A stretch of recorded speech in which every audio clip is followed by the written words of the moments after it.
Sister Margaret had been at St. Catherine's Convent for 15 years, her days following the same sacred rhythm of prayer, service, and contemplation.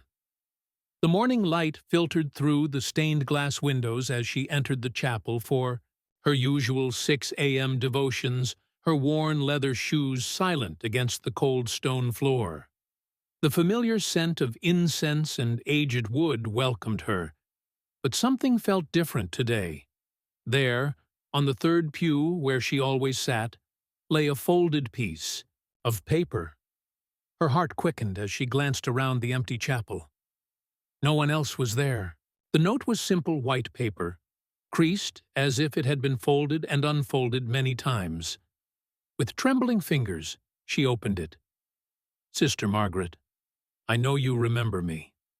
I know you remember what happened that night 20 years ago.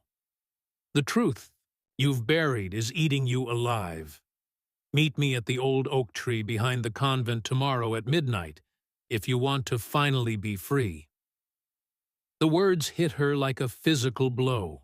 Her legs gave way, and she collapsed onto the pew, the note fluttering to the floor. 20 years. She had spent 20 years trying to forget, trying to bury the memory so deep that sometimes she almost believed it never happened. But here it was, written in unfamiliar handwriting, threatening to destroy the carefully constructed life she had built.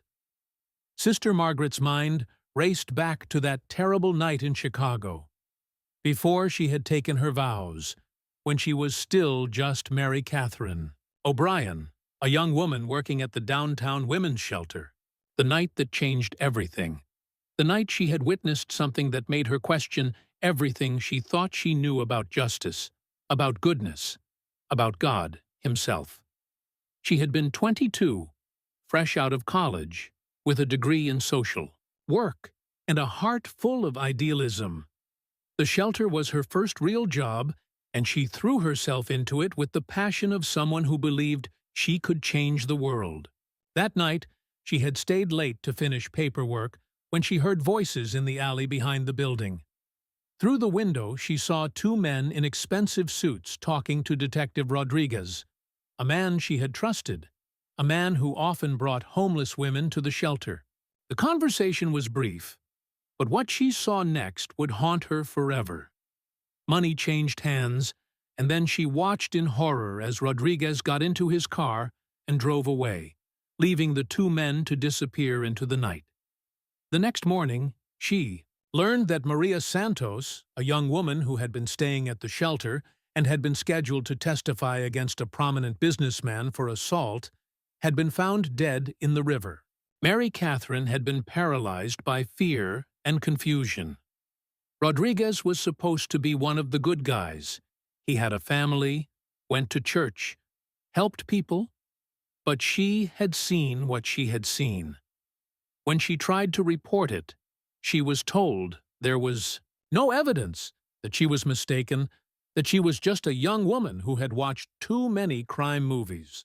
The businessman was never charged. The case was closed. The trauma of that night, the crushing weight of knowing a terrible truth that no one would believe, had driven her to seek solace in faith. She had entered the convent not just as a calling, but as an escape. She convinced herself that God had a plan, that justice would come in the next life, that her role was to serve and not to question. But now, someone knew. Someone had been watching her all these years, knowing that she carried this secret. The question was who and what they wanted from her. Sister Margaret spent the rest of the day in a daze, going through the motions of her daily routine while her mind churned with possibilities.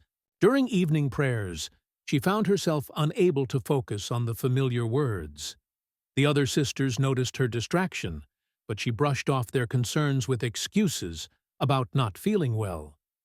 As the convent settled into its nightly quiet, Margaret lay in her narrow bed, staring at the ceiling.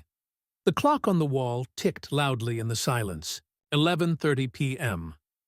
She had 30 minutes to decide whether to go to the oak tree or to ignore the note and pretend it never happened. But she knew she couldn't ignore it. 20 years of suppressed guilt and fear had taken their toll. She had tried to find peace in service, in prayer, in the routine of religious life, but the truth had always been there, lurking beneath the surface like a splinter that never quite healed.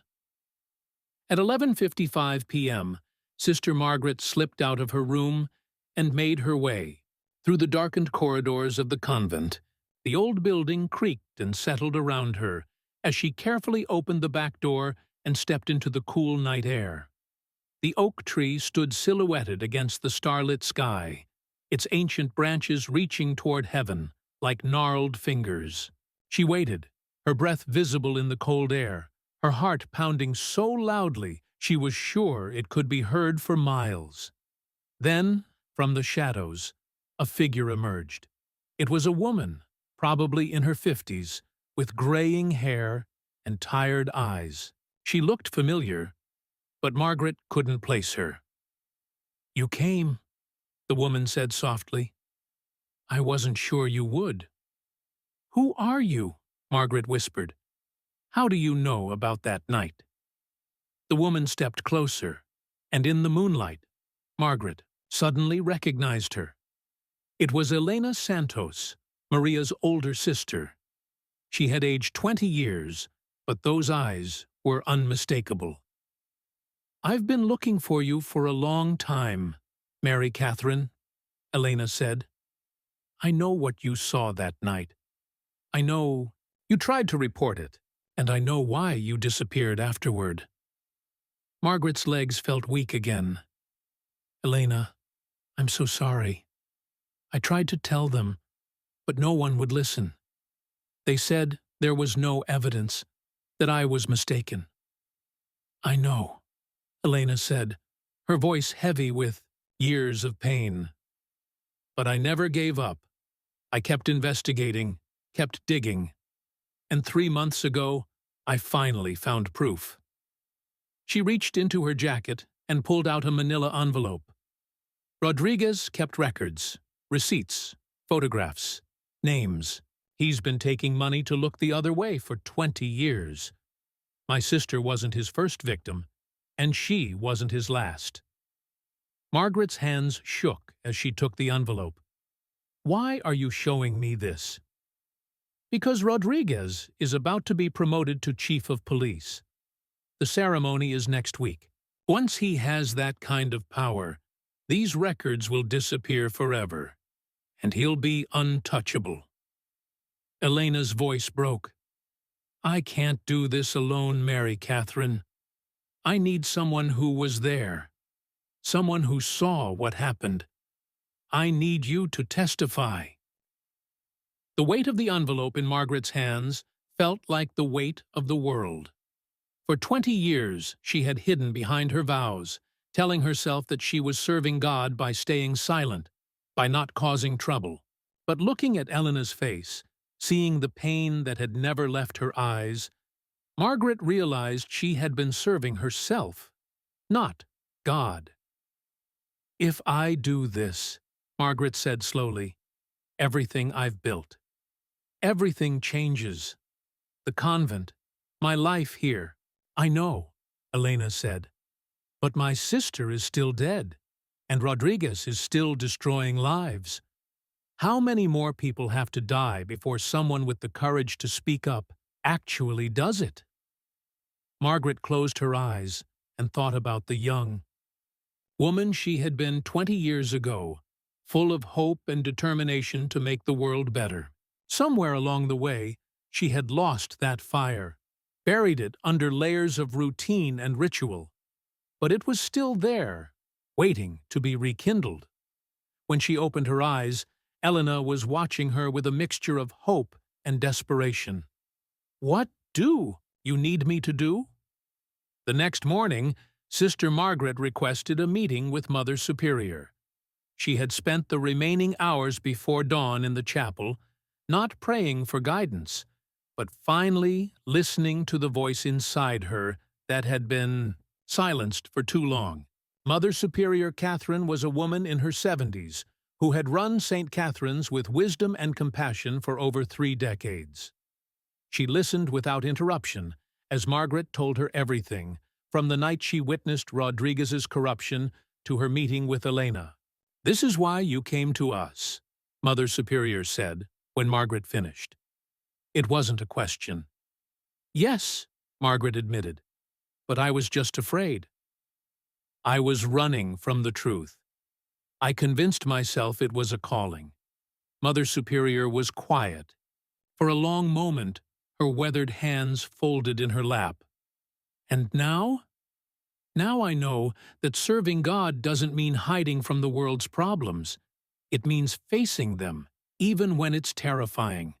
You understand that if you do this, you may not be able to return to this life?" Margaret nodded. "I understand. But I also understand that I can't stay here knowing what I know and doing nothing about it." Mother Superior reached across her desk and took Margaret's hand. "Then you have my blessing and the support of this community. Justice is not the enemy of faith, Margaret. Sometimes it's the highest expression of it." Over the next few days, Margaret worked with Elena and a team of FBI agents who had been quietly building a case against Rodriguez. The evidence was overwhelming: financial records, witness statements, and testimonies from other victims who had been afraid to come forward. Margaret's testimony was crucial because she was the only witness to the specific night when Maria Santos was killed. Her account, combined with the documentary evidence Elena had uncovered, painted a clear picture of a corrupt cop who had been selling protection to criminals for decades. The hardest part was facing her own role in the cover-up. During her deposition, she had to confront the fact that her silence had enabled Rodriguez to continue his crimes. Each new victim could have been prevented if she had been braver 20 years ago. But Elena helped her understand that guilt was not the same as responsibility. "You were young, alone, and scared," she told Margaret. "The system failed you just as much as it failed my sister. What matters now is that you're finally telling the truth." The day of Rodriguez's promotion ceremony arrived, but instead of celebrating, he was arrested in front of the entire police department. The news broke that evening, and the story dominated local headlines for weeks. Sister Margaret, who had legally changed her name back to Mary Catherine O'Brien, became the face of the case. The media attention was overwhelming. Reporters camped outside the convent, and Mary Catherine found herself thrust into a spotlight she had spent 20 years trying to avoid. But she handled each interview with grace and determination, always bringing the focus back to the victims and the need for systemic change. The trial lasted 6 months. Rodriguez's lawyers tried to discredit Mary Catherine's testimony, painting her as an unreliable witness who had run away to a convent to escape reality. But her calm, detailed account of what she had witnessed, combined with the mountain of evidence Elena had gathered, was unshakable. When the guilty verdict was read, Mary Catherine felt something she hadn't experienced in 20 years: peace. Not the artificial peace she had found in routine and ritual, but the deep, abiding peace that comes from knowing you have done the right thing, regardless of the cost. Rodriguez was sentenced to life in prison. The scandal led to a complete overhaul of the Chicago Police Department's Internal Affairs Division, and Maria Santos's case was officially reopened and solved. But for Mary Catherine, the real victory was smaller and more personal. After the trial, she stood with Elena at Maria's grave, finally able to say the words she had been carrying for 20 years. "I'm sorry I didn't speak up sooner. I'm sorry I let fear win. But I promise you, I'll never be silent again when I see injustice." Elena placed a hand on her shoulder. "She knows," she said simply, "and she forgives you." Mary Catherine never returned to the convent. Instead, she used her experience to start a foundation that helped whistleblowers and witnesses find the courage to come forward.